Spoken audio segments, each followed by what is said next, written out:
it's not always the easiest, but generally we've been pretty good at doing that, and then use a fairly neutral dosage, just to give a little bit of that sweetness to cover the acidity.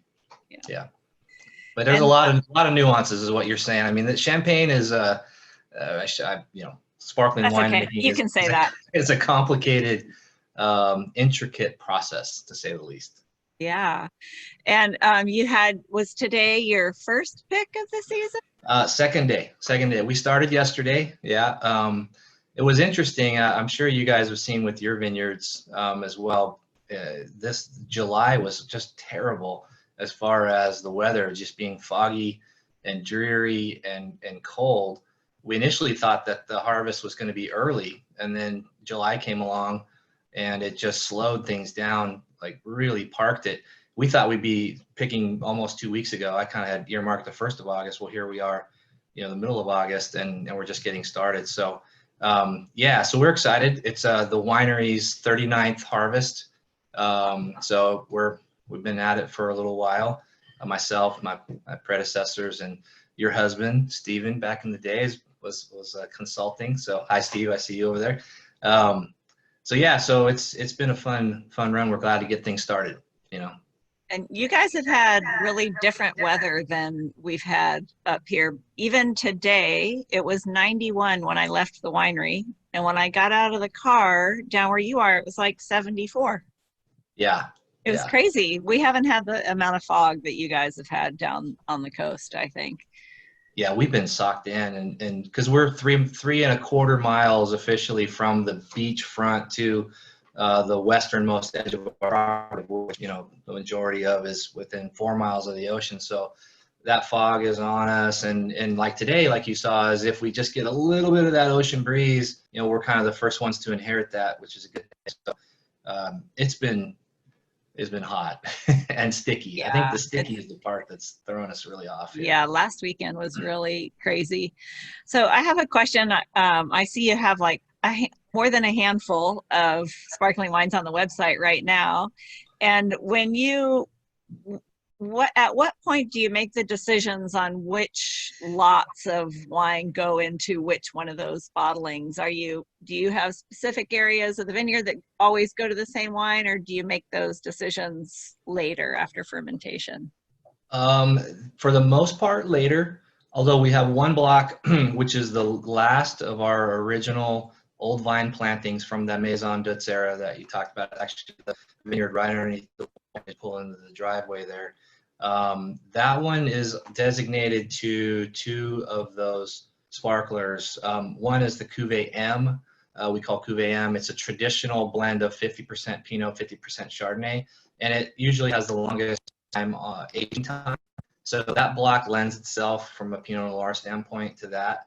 The rest of it is actually going to, believe it or not, another sparkler that we're going to come out with, which incorporates a lot of a barrel fermentation, which is not typically what we would do. So that block also is going to that one. But to answer your question, the rest of them, we're watching them along the way, but they really don't get their assignment until the tail end when we're putting the cuvées together. Yeah. Well, that answered another question I was going to ask about barrel aging, but most of it is neutral stainless fermentation and aging, and then this will be a new. Yeah, it's interesting. Like, it's all. Yeah, for the most part, you'll find the stainless steel being the preferred choice. It keeps the wine tighter and brighter. Although I will say my father and I and our vineyard manager at the time, 5 years ago, we had a chance to go to France and go to Krug. And Krug is a stalwart producer, of course. Well, their methodology is to use a fair amount of barrel fermentation, actually quite a bit of barrel fermentation, and then store it in stainless steel after the primary is done in the barrel, and you just get this whole different richness. And so we said, you know what, let's give that a try. And so 3 years ago, we started our first vintage, which is still on tirage. It's still aging, and so we'll see. So far, it looks pretty cool as far as how it tastes and whatnot. So. Well, I think people like to explore their sparkling wines too. So it'll be something. Sure. delightful to drink. And do you guys ever hold back a vintage as more of a sales question, you know, to release it later? And the reason I ask is we were at a place up in Napa pre-COVID, and they were releasing a 2008 that I think maybe they had released back in 2011, but they were re-releasing it. And do you guys ever do that? Because that's an interesting concept, but not very cash flow friendly. Yeah, no, we haven't done it on purpose. So I mean, we have done it because we've had basically some remnants of a particular vintage that, for one reason or another, we kept it behind for some purpose, and then that didn't happen, and we've released it. Maybe not as old, certainly not as old as you said it was an '08. That's pretty cool, but you know, maybe 4 years old, something like that. And that too is a whole different aspect of sparkling wine, because sometimes it's nice to be able to show people that, you know, quality sparkling wines can age, you know, just like a big red or a Pinot Noir or a super fine Chardonnay. And so that's always a good opportunity if you have some older wine to do that. And the bubbles help the aging, right? I mean, this is back to me not knowing much about sparkling wine and having not made it. There's not a lot of oxygen going, you know, taking in that bottle, so the CO2 has locked things up. You also have the yeast bed, so when it's sitting there aging over the years, you've got the yeast bed and the breaking down of those yeast cells, creating different aromas and textures and profiles. So there's a lot of nuances that are ultimately adding to the wine and protecting the wine. As long as you as long as you've treated the wine right before it goes to bottle. An interesting thing about sparkling wine is that it's really, really low sulfur. So very few little sulfides are added to the wine, because throughout the process, from the time that we press it off as juice, when it's aging in tank, and before it goes to bottle, very low sulfides. And so you really have to protect it at that stage so that it doesn't become, you know, oxidized and fall apart as it ages. Sulfides are whipping boy of still wine, I think, for people, aren't they? I get a hangover. Well, it might be the sulfur, or it might be might be a 3/4 bottle that you drank. Exactly. But it brings to mind, I don't really want to talk about this brand too much, but Molly Duker, are you familiar with them? And he says he does not use sulfur, and he I only know does the name, carbonate. Okay, yeah, I don't know the winemaking, so I can't really speak on it. But yeah, they use gas basically, and there's a Molly Duker shake, even in a bottle of Syrah. Okay. You open it, shake it, cork it, shake it again. It's very strange. Release that CO2 that's in there. Yeah. As protecting agent. Yeah. I mean, there's science to it. I mean, yeah. it works, definitely. It's definitely works out for PR for them, but yeah, right. Something a little different. Like you mentioned earlier. Because here I am talking about it, and I'm not real wild about the wine. Yeah, right. Goes to show, right? It does, to make wine, exactly. It's a whole different thing to market wine, that's for sure. Yeah, somebody one time asked me if I'd heard about people in Italy playing classical music for vines. Then what did I think about that? And I said, I think that you're here talking about it, 6 months after your vacation. So there's some value in there. I don't know how the vines feel about it, but here we are. And they're spreading the story. Definitely.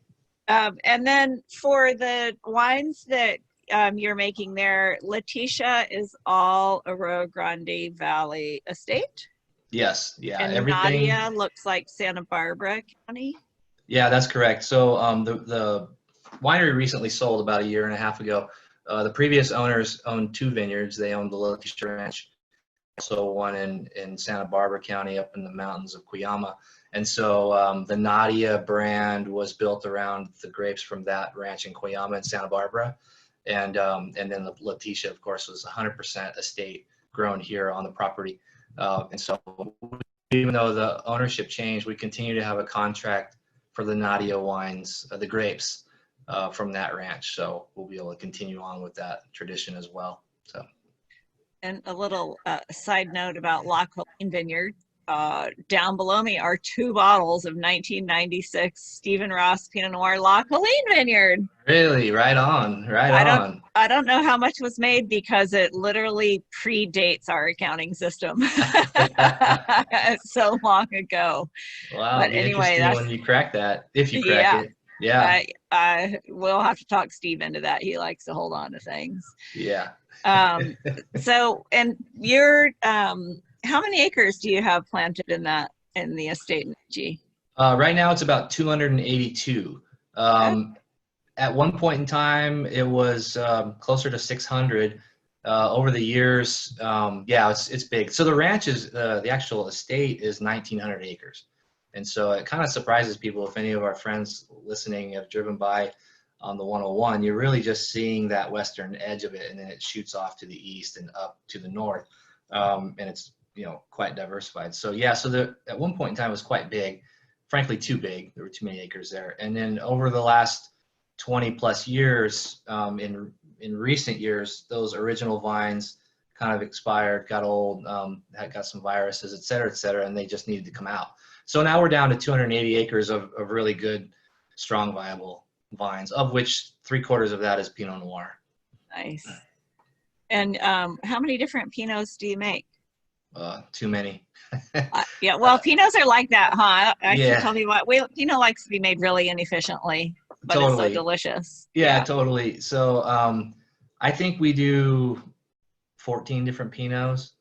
Wow. And I gotta say, the main reason we do so many is for our wine club. So we have a Pinot Noir exclusive wine club, and as you guys know, it's nice to provide the wine club exclusive wines, different wines, and each year make something different and special. And so that's what drives a lot of those really small batch, 200 case, 150 case lot Pinot Noirs. I would say our mainstream Pinots is about 5 that are the core of the Pinot Noir program. Well, I've never had one that I didn't like, that's for sure. Well, that's not. I don't get to drink them enough, but I'm sure life kind of stopped at World of Pinot Noir. That was right before COVID shut everything down, but yeah. That was probably the last time I had a Laetitita Pinot Noir, but they sure are delicious. I think you're right. You know what, for me too, that was the last event that I had really anybody else's wine too, now that you say that, because it all, went over the hill right then. Yeah. So how many times a week do you drink sparkling wine, like at home? Not enough. Tell you the truth, it's probably every couple weeks. I'll drink. Yeah, I'll drink beer, or I'll make a mixed drink. But I used to blame my dad. He wouldn't let me have enough bottles of the sparkling wine. But now I don't really have an excuse. So I mean, but I love it. I mean, I really do. If people ask me all the time, they're like, "Well, what's your favorite wine?" They expect me to say Pinot Noir, but I got to be honest. I will go to a good quality sparkling champagne. I mean, they're just fantastic if you can afford them and get good ones. So yeah, our kids have been home since March, and they're one's of drinking age, and the other one is drinking anyway. And we go through an alarming number of bottles of wine a week now, and sparkling is favorite with them. They're kind of new wine, and they sure do like. That's interesting you say that, because I had I'm trying to remember. Maybe it was our marketing team or somebody from the tasting room was mentioning that there seems to be a little bit of a surge from the younger people interested in sparkling wine. Maybe that has to do with the migration from the craft beers. I know Mike Seiner does the Pet Nat and some different things that are kind of seems to be drawing younger tasters to sparkling wine. So, I mean, I thought that was interesting to hear and a good thing. Do you guys think you'll ever do a Pet Nat? Not on purpose. We'll leave that to Seiner. That's his deal.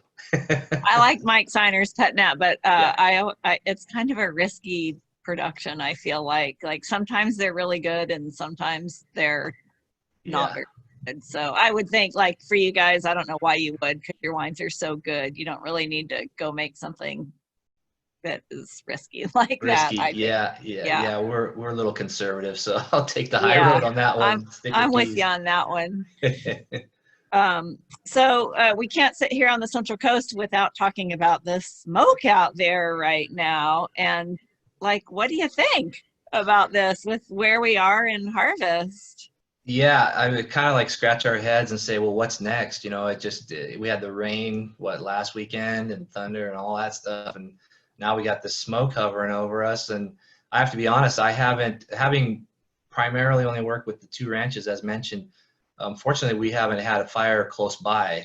So I haven't had the experience of working with smoke-tainted grapes/wine.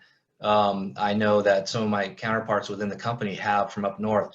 I'll say it's not pleasant. It's not nice to, on top of the humidity and then breathing it. And a long safety meeting this morning with our workers, exactly. And then we got to wear the mask on top of it. So it's pretty miserable. From the wine standpoint, I think it's still light enough to not be a concern from a smoke taint standpoint. But I'm really surprised at how much it's just sort of laid in on top of us. I guess it's just the lack of wind to blow it out. Anything that I know about a vineyard, I pretty much just heard someone say. I've never studied it, but I have heard people say that wines are most at risk for smoke taint during veraison. Yeah, and that now that things are kind of ripe, we don't want ash on them, but and it's not good for the picking crews, but the grapes are a little sturdier now to stand up against smoke taint. So I'm going to hold on to that. Yes, I'm going to agree with you, and we're going to stick to that together for sure. Yeah. I mean, we'll see. I mean, this could it's so windy around here normally that we could wake up tomorrow and this could have blown off. But. Yeah, you're absolutely right. It could just be totally gone. Maybe take some of the humidity with it if that happens. Yeah. That's the other part of the humidity has been creating challenges in the vineyard just from, like I said, it rained last weekend, and then with the humidity sticking around, it's kind of a prime mildew pressure, botrytis pressure situation. So, that's something we're keeping our eye on too. Yeah, that's more of an issue. And yeah, it's kind of crazy. That is Mother Nature though, every year. Yes. Well, not every year, but sometimes she just likes to keep me up at night worrying about. Yeah. It seems like the last few years she's been a little more active a little more creative than others. Yeah. We've had a string of challenges, but that's what makes each year special, right? Well, we spend some time in the summer, this summer in particular, going up in Sierras, and for most of the Sierras, there's been a no wood fire at any altitude to try to keep the risk of fire down because it's been a dry year and because they want to keep firefighters safe. And then we get this random lightning storms that light these fires. Mother Nature just saying, yeah, you thought you had it, but didn't have it. Nice try. Yeah. There was one other question I wanted to ask you, and are you guys making the coupe wines there now? Yeah, so I'm not making them. They're made here at the facility. So my counterpart, Blake, wines for coupe. So Vintage Wine Estates, who bought Laetitita about 1.5 years ago, a few months prior to that, had purchased the coupe brand. And so, yeah, we're making them here at Laetitita. And I got to tell you, it's pretty cool because coupe is a stalwart heritage brand, to say the least. I mean, when you look at Central Coast brands, there's just a handful of them that have been around as long as, your guys' brand and Laetitita and Bob's Coupe, et cetera. But to have those and make them and then still work with some of the same vineyards, even though I'm not specifically making those wines, obviously I see the grapes and taste them. And so it's kind of exciting to have them in the house. Yeah, and is this the first vintage that they're made there? Second one. So 2019 was the first year we crushed grapes for coupe here at Laetitita. That's exciting, yeah, and it's a good brand to be around. It's a good vibe. Yeah, and it's kind of nice too because you have Laetitia's that's got this Pinot Noir, Burgundy, and Champagne sparkling wine thing, and then you've got the Rhone feature of specialty of coupe. So we kind of have a nice balance in the cellar as far as the two brands. When the grapes come in, just having a whole bunch of different wines, talk about tasting wines at night, now I have the opportunity to taste all kinds of awesome coupe wines and others as well. So, yeah. And what are the varieties that go into Nadia? So the Nadia wines primarily are Bordeaux wine or varieties, so cabs. We do a couple of, well, 2 single standalone cabs, but then blends, more red blends. So we do a trio, which is a Syrah cab, Merlot blend, and then some Sauvignon Blanc and more your warm climate. Because out there, even though the vineyard, so from where we are at Laetitita, driving out there is about an hour and a half drive. You go from the beach, essentially at Laetitita, to 3,200 feet up in the Sierra Madres up there. So it's high desert, so the Bordeaux's do really well up there. So so that's its main focus. Nice. I didn't realize it was that high. I knew it was warmer, but 3,200, it keeps it, we're not talking East Side Paso. Exactly. Yeah. Yeah. Yeah. So as you drive out the 166, it's deceptive because you almost feel like you're kind of just getting lower and lower, like you're almost going to the desert, but actually you're just climbing all the way up. You hit the 33 and go even higher. And then you're right, you get much more of a big swing in temperature, especially, at the night. The diurnal swing is pretty big. So it lends itself to that kind of high mountain, growing condition. Keeps grapes happy. Yeah. Yeah, for sure. Well, normally or not normally, but sometimes I ask, well, where can we find your wines? But I realize you're the winemaker, so the tasting room is probably the best place. And I bet you guys have a lot of wines and. Yeah, tasting room is the best place. We've always had a strong connection with California Fresh. They have a good chunk of our wines here locally. And then on more of a broader spectrum, always had our estate Pinot. So if you like our estate Pinot, you can get a hold of that. Some of the Gelson's markets have some of the higher end stuff. So, you can find them. You don't have to look too hard. Nice. Yeah. And yeah, you have various wine clubs that people can join, including one that's just for sparkling wine, right? Is that what Yeah, that's right. Yeah, I might have to join that one. Yeah, it's actually it's our most popular. So the sparkling club, where you can get all 7, soon to be 8 sparklers. Then we have a Pinot club, and then we have a mixed club, red and white, and then we have a mixed red. So if you just like red wines, so yeah, we try to cover everybody's palates. And when I was out there, you looked like you had a great setup of picnic tables up above where people can stay really spread apart but still be under an umbrella. And yeah, that's been the challenge for a lot of our friends with tasting rooms, is just having enough space to be outside. Fortunately, we've got different little nooks and crannies that we're able to put tables like you saw. So if anybody wants to come out, they're more than welcome to. It is reservation only at this time for the most part, because there's still quite a few people just wanting to taste. So, call ahead if you want to come out, but there's room for people. Yeah. That's what I feel like most of the wineries are reservation only, but it's not because it's so hard to get a reservation. It's just so we can keep people safe and spread out. Exactly. Yeah, that's right.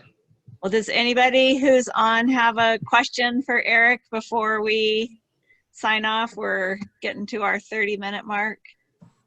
Hi, Owen. Can you hear me? Yes. I hear you. Many years ago, Weird Harold Osborne, maybe the original winemaker Schramsberg, opened a magnum of sparkling wine. And it was a long time ago, and the wine was 20 years old. And he poured it in a glass, and it was so fresh. And it's the whole thing, Eric, you were talking about carbonation, the CO2, it's a good preservative. And therefore, you don't need other preservatives like sulfites. And I'm just wondering, it's kind of an advantage of that wine. Do you use that to help promote the wines? Is it a marketing thing you do, or talk about it? Not as much as we should, to be honest, because that's a very good point, because a lot of people, like you were saying, Paula, some people are like, oh, when I drink champagne, I get a headache and it must be the sulfites. Well, no, it's actually probably not that. And to your point, Steve, we should do a better job of marketing that as a low sulfite wine. We actually just had a marketing meeting recently with our team to the president of the company wants to promote more low sulfite wines. So the sparklers will definitely be a part of that for obvious reasons. Yeah. It's a good point. Now I know where to send people, but because people do say, like, I get a headache and I think it's the sulfites, and I don't think it is the sulfites, but I can point them towards sparkling wines that are, have a different, I don't like to use the word preservative, but a different way of a different protection. It's almost That's more of fine. it's a natural preservative, and Yeah. that's not a false statement. Yeah. Well, Eric, is there anything you want to throw in before we sign off? No, I just think it's a pleasure to be on. I know you work hard on these weekly Zoom meetings. I'm glad people get to join in and talk with winemakers, hear us talk, and also being a part of the Slow Vintners, as I still call it, the Slow Yeah. Coast group. We all need each other, and we need our fans out there to continue to support the wines and the wineries, and don't be afraid to try new things. As long as it's from the Slow Coast Collective here. Yeah. So anyways, but no, appreciate it. And it's nice to be on here with all of you guys. Thank you. Well, I have a like Steve. Oh, you have a Bart. Are you waving or do you have a question? Just waving. Okay. In our business, Steve is always the front man, and I've always been the back whisperer. But I have super fun doing this 501 show, and it will continue. But we are going to go from weekly to bi-weekly because my winemakers are starting to be occupied doing things like making wine. So we're going to take next week off, but we'll be back in 2 weeks. And I hope everyone signs off from here and goes and drinks something delicious and eats something wonderful because you deserve it. Ciao. Awesome. Thank you, everyone. Thank you, everybody. Thank you, Paula. Yep. Thanks, Eric.